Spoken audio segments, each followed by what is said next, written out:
Hello बच्चों, तुम लोग पढ़ा रहे थे क्लास 10 केमिस्ट्री और बेटा स्टार्ट किए थे chapter number 1 chemical reaction and equation. ठीक है बेटा, हम बात कर रहे थे टाइप्स ऑफ केमिकल रिएक्शंस के बारे में। बेटा टाइप्स ऑफ केमिकल रिएक्शन में हम बात करते हैं डिस्प्लेसमेंट रिएक्शन किसको कहते हैं। अब बेटा वीडियो अच्छा लगता है देखो और दोस्तों को फॉरवर्ड करो। ठीक, मेरा यूट्यूब चैनल का नाम है फर्मी क्लासेस। ठीक है, चलो बेटा आज बात करते हैं हम लोग डिस्प्लेसमेंट रिएक्शंस क्या होता है। लिखो बेटा डिस्प्लेसमेंट रिएक्शंस। डिस्प्लेसमेंट रिएक्शन क्या होता है। ठीक है बेटा, डिस्प्लेसमेंट रिएक्शन पढ़ाने से पहले हम बात करते हैं रिएक्टिविटी सीरीज ऑफ मेटल। कौन सा मेटल ज़्यादा रिएक्टिव है और कौन सा मेटल कम रिएक्टिव। ठीक है बेटा, सबसे पहले सबसे रिएक्टिव मेटल होता है बेटा वो पोटासियम होता है। यहाँ लिख देते हैं सबसे ज़्यादा रिएक्टिव होता है बेटा पोटासियम होता है, तब बेटा सोडियम होता है, तब बेटा आपका कैल्शियम होता है, तब बेटा आपका मैग्नीशियम होता है, तब बेटा आपका एल्युमिनियम होता है, तब क्या होता है जिंक होता है, फिर बेटा आयरन, आयरन का मतलब क्या Fe होता है, तब बेटा Sn, Sn का मतलब होता है टीन, फिर होता है बेटा Pb होता है और उसके नीचे बेटा होता है हाइड्रोजन होता है H होता है। और H के नीचे जो बाबू H की जो यहाँ जगह तो नहीं यहाँ लिख देते हैं बेटा, H की जो नीचे होता है वो कौन होता है कॉपर होता है, फिर मरकरी होता है, मरकरी का मतलब क्या Hg मरकरी होता है, फिर उसके नीचे होता है Ag और उसके नीचे होता है बेटा आपका Au होता है और सबसे नीचे होता है Pt का मतलब प्लेटिनम होता है बेटा। Au का मतलब होता है गोल्ड, गोल्ड का मतलब सोना। ठीक है, Ag का मतलब होता है बेटा सिल्वर, सिल्वर का मतलब चांदी, Ag का मतलब होता है मरकरी, Ag का मतलब मरकरी होता है, मरकरी होता है। ठीक है, Cu का मतलब क्या होता है कॉपर होता है। ठीक है, और Pb का मतलब होता है वो लीड, लीड होता है बाबू। और बेटा Sn का मतलब होता है टीन, ये टीन होता है Tin, टीन होता है। जितना हाइड्रोजन से नीचे जाएंगे उतना रिएक्टिविटी घटेगा और जितना बेटा हाइड्रोजन से ऊपर जाएंगे उतना उसका बेटा रिएक्टिविटी, R का मतलब रिएक्टिविटी, उतना बेटा उसका रिएक्टिविटी क्या होगा बढ़ेगा। क्या होगा बढ़ेगा, ऊपर जाने से बढ़ेगा और हाइड्रोजन से बेटा नीचे आएंगे बेटा उसका रिएक्टिविटी क्या होगा बाबू, R का मतलब रिएक्टिविटी, रिएक्टिविटी क्या घटेगा। इस रिएक्टिविटी सीरीज में सब मेटल है लेकिन बेटा हाइड्रोजन सिर्फ क्या बाबू नॉन मेटल है। सब मेटल है लेकिन हाइड्रोजन क्या बताओ नॉन मेटल है, मतलब हाइड्रोजन एक ऊपर रिएक्टिव उसके नीचे लेस रिएक्टिव। तो पूछेगा बताओ रिएक्टिव सीरीज में कौन सा ऐसा एलिमेंट है जो नॉन मेटल है। बेटा याद रखना वो कॉमन मेटल कौन है, हाइड्रोजन है। तो बेटा ये नॉन मेटल है, नॉन क्या बाबू मेटल है, नॉन मेटल है। उसके ऊपर बाबू रिएक्टिव ज़्यादा होगा और इसके नीचे क्या होगा लेस रिएक्टिव मेटल होगा। कोई दिक्कत, इसको लिख लो पहले।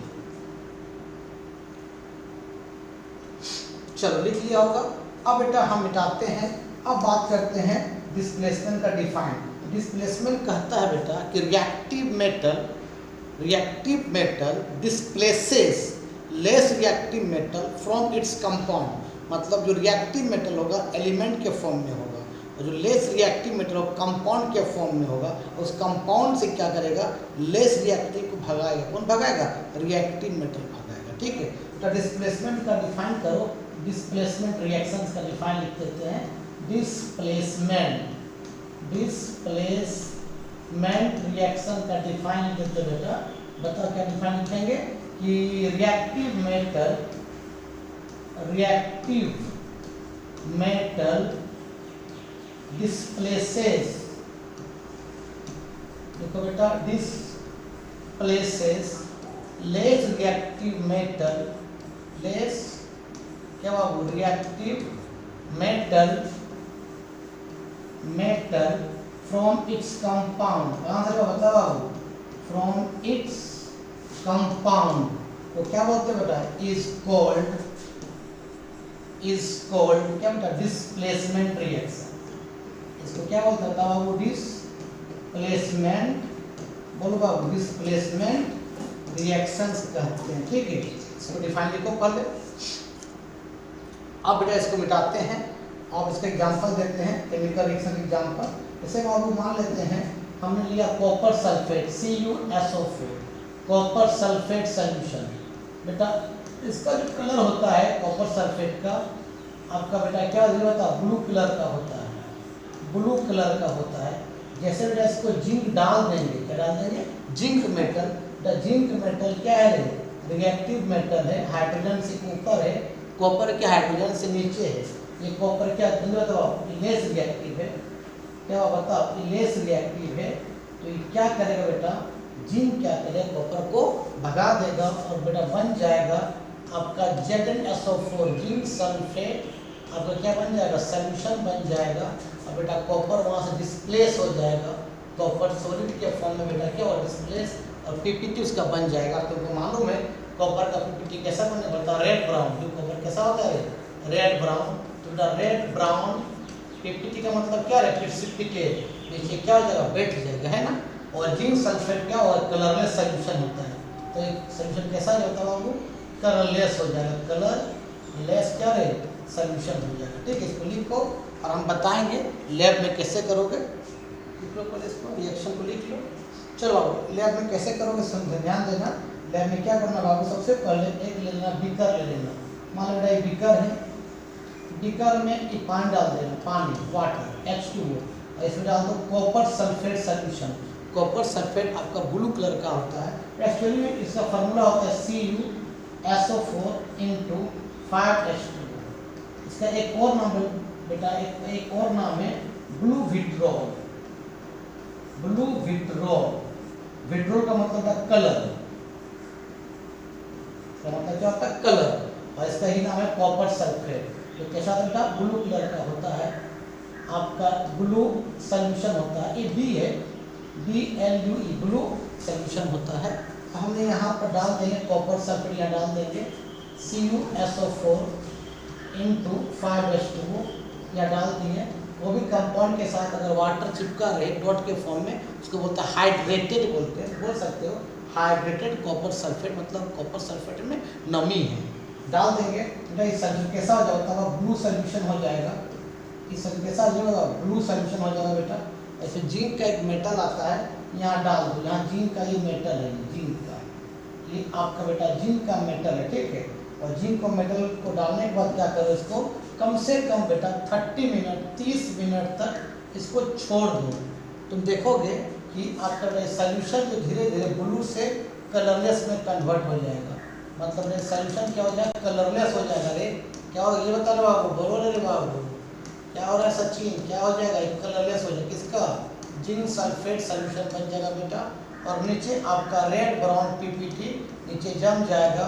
और बेटा रेड ब्राउन PPT किसका होगा बता, रेड ब्राउन PPT आपका कॉपर का होगा। रेड ब्राउन PPT किसका, कॉपर का, नीचे जम जाएगा। ठीक है, लिखो एक रिएक्शन और बताते हैं, लिखो इसको पहले। चलो बेटा और एक रिएक्शन बताते हैं। जैसे मान ले बाबू, हम सपोज करते हैं हमने ले लिया क्या, FeSO4, फेरस सल्फेट सॉल्यूशन। बेटा इसका जो कलर होता है बेटा, ये लाइट ग्रीन का होता है, लाइट ग्रीन सॉल्यूशन होता है, लाइट ग्रीन सॉल्यूशन। मतलब आयरन सल्फेट में पानी डाल के उसी बोलते हैं फेरस सल्फेट सॉल्यूशन। तो कैसा होता है, लाइट ग्रीन सॉल्ट होता है। बेटा इसको भी अगर हमने जिंक से रिएक्शन कर देंगे, जिंक से, Zn से, इस सॉलिड के फॉर्म में, जिंक भी क्या है, आयरन से ऊपर है। तो जिंक क्या करेगा, आयरन को क्या कर, डिस्प्लेस कर देगा। मतलब जिंक क्या ज़्यादा रिएक्टिव है, जिंक क्या होता है, ज़्यादा रिएक्टिव, किसकी तुलना में, आयरन की तुलना में। आयरन क्या है, लेस रिएक्टिव। जितना नीचे आते जाएगा उतना रिएक्टिव घटते जाएगा। तो जिंक क्या करेगा, आयरन को भगा देगा। और बेटा क्या बन जाता है, वो क्या बन जाएगा, ZnSO4, आपका क्या होता है, ZnSO4 सॉल्यूशन हो जाएगा बेटा। और वहाँ से आपका Fe अलग हो जाएगा। और आयरन का कलर कैसा होता है, ग्रे। तो आपका ग्रे PPT नीचे क्या होगा, बैठ जाएगा, ग्रे PPT नीचे क्या होगा, बैठ जाएगा। लिखो ये वाला रिएक्शन, ठीक है। अब बता एक्टिविटी कैसे करो लैब में। लैब में एक्टिविटी कर लेना, क्या कैसे करना, तुमने एक बीकर लेंगे, इस तरह से बीकर लिया बेटा, ये बीकर है, इसमें डाल देना पहले पानी, बीकर है, पानी डाल दें, वाटर डाल देंगे, H2 डाल देंगे, पानी डालेंगे क्या, आयरन सल्फेट, आयरन सल्फेट का फॉर्मूला एक्चुअली ये होता है FeSO4 साथ में इसमें 5H2O होता है 5H2O। और इसका नाम बेटा है ग्रीन विट्रोल नाम है, ग्रीन विट्रोल। विट्रोल का मतलब क्या होता है? कलर होता है। और कोई भी कंपाउंड के साथ अगर वाटर चिपका है क्या होता है? हाइड्रेटेड, तो बोल सकते हो हाइड्रेटेड आयरन सल्फेट। तो कैसा कलर का होता है? ग्रीन कलर का होता है ना, लाइट ग्रीन होता है। और विट्रोल का मतलब होता है कलर। इसका मतलब इसका जो कलर लैब में देखोगे तो लाइट ग्रीन होगा, लाइट ग्रीन लैब में होगा, जब देख लेना लाइट ग्रीन सॉल्ट होगा। ठीक है बाबू। अब क्या कर इसको डाल दो यहाँ पर, आयरन सल्फेट यहाँ डाल दिया, आयरन सल्फेट डाल दिया, सल्फेट जैसे डालो बेटा कलर कैसा हो जाएगा? पूरा सॉल्यूशन कैसा हो जाएगा? आपका लाइट ग्रीन सॉल्यूशन हो जाएगा। ये लाइट क्या होगा बताओ? ग्रीन सॉल्यूशन हो जाएगा। ध्यान देना बेटा, लाइट ग्रीन सॉल्यूशन हो जाएगा। ठीक है,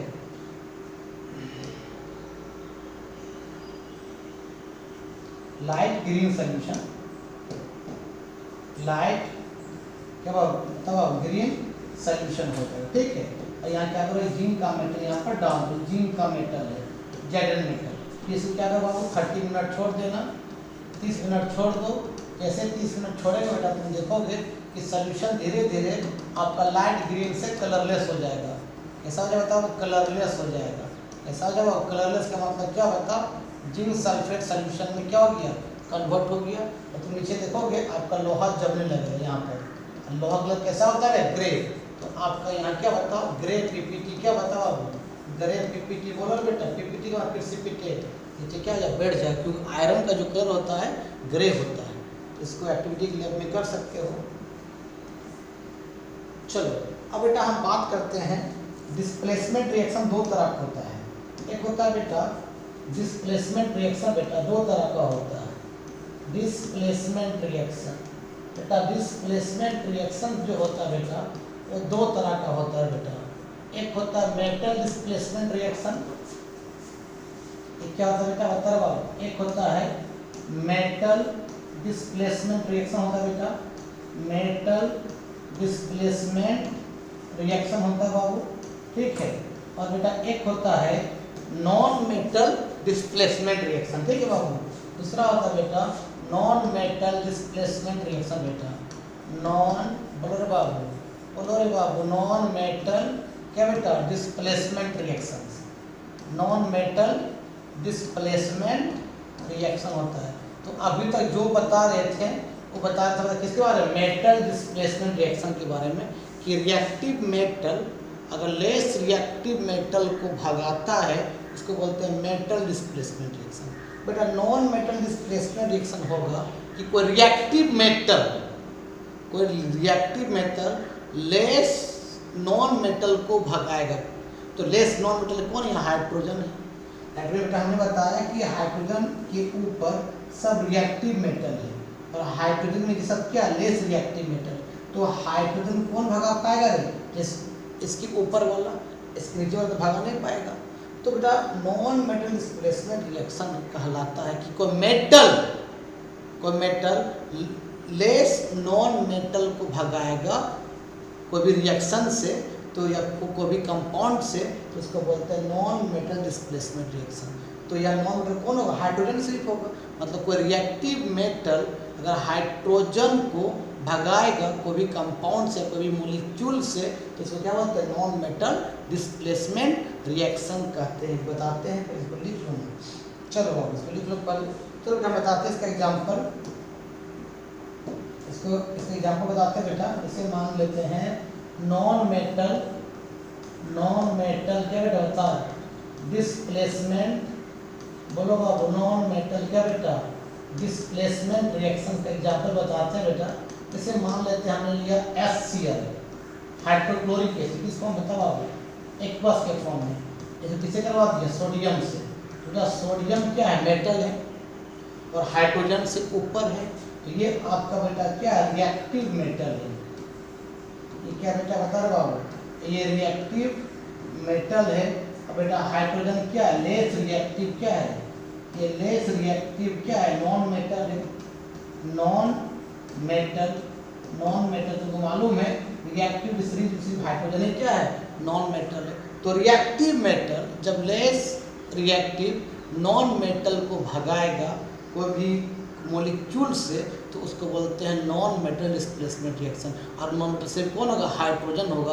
और कौन भागेगा? जो हाइड्रोजन से ऊपर वाले मेटल, नीचे वाले मेटल भागा नहीं पाएगा। बेटा क्या बन जाएगा? बेटा ये बन जाएगा आपका NaCl बन जाएगा, और बेटा यहाँ से H2 गैस क्या हो जाएगा?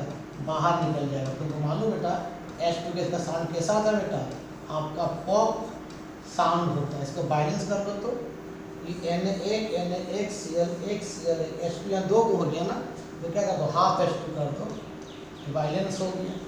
इसे बोलते हैं नॉन मेटल डिस्प्लेसमेंट रिएक्शन। लिखो, कोई reactive metal less reactive non metal को भगाएगा कोई भी मॉलिक्यूल से, तो उसको बोलते हैं नॉन मेटल डिस्प्लेसमेंट रिएक्शन। तो लिखो, एक एग्जांपल कर देते हैं बेटा। क्या बताओ आप ये क्या ये रिएक्शन हो सकता है? देखो बेटा, ये वाला अगर हमने डाल दिया बेटा, ये ध्यान देना, आपका ये कॉपर सल्फेट सॉल्यूशन, ध्यान देना बेटा, ये कॉपर, एक मिनट, कॉपर सल्फेट नहीं, मान लो बेटा हमने डाल दिया, सपोज कोई रिएक्शन लिखा है AgNO3 silver nitrate solution, AgNO3 solution है, ध्यान देना बेटा, AgNO3 सॉल्यूशन। क्या बेटा इसको अगर Au गोल्ड से रिएक्शन करवाएंगे तो रिएक्शन होगा? बिल्कुल नहीं होगा, क्योंकि गोल्ड क्या है? लेस रिएक्टिव है, और उससे ज़्यादा रिएक्टिव कौन है? सिल्वर है। तो हमेशा रिएक्टिव लेस को भगाएगा। दैट मीन ये रिएक्शन प्रोसीड नहीं करे। क्यों? क्योंकि गोल्ड Au जो है क्या बाबू, ये आपका लेस रिएक्टिव है, ये आपका क्या बताओ? लेस रिएक्टिव है, और आपका सिल्वर क्या बताओ? रिएक्टिव है। तो रिएक्टिव है तो ये रिएक्शन प्रोसीड नहीं होगा, मतलब रिएक्शन होगा ही नहीं। मान लो बेटा एक और एग्जाम्पल देते हैं कि मान लो बेटा ये कॉपर सल्फेट सॉल्यूशन है, CuSO4 सॉल्यूशन। अगर बेटा इसको रिएक्शन हम करवा देते हैं Ag से, तो क्या रिएक्शन होगा? बिल्कुल नहीं होगा सर। क्यों नहीं होगा? क्योंकि Ag क्या है? Ag लेस रिएक्टिव, किससे? कॉपर से। तो रिएक्शन नहीं होगा। रिएक्शन कब होता है? रिएक्टिव लेस को भगाता है। दैट बेटा Ag क्या बेटा? लेस रिएक्टिव हो गया, ये लेस रिएक्टिव हो गया बेटा, और आपका कॉपर क्या है? रिएक्टिव है। तो ये रिएक्शन कभी नहीं होगा, क्योंकि रिएक्टिव क्या करता है? लेस को भगाता है। तो यहाँ भी रिएक्शन प्रोसीड नहीं करेगा। ठीक है, तो आई थिंक तुम लोगों को डिस्प्लेसमेंट रिएक्शन समझ में आ गया बेटा। आज का वीडियो में ही समाप्त करते। वीडियो अच्छा लगता है देखो, और दोस्तों को ठीक, तब तक के लिए बाय बाय।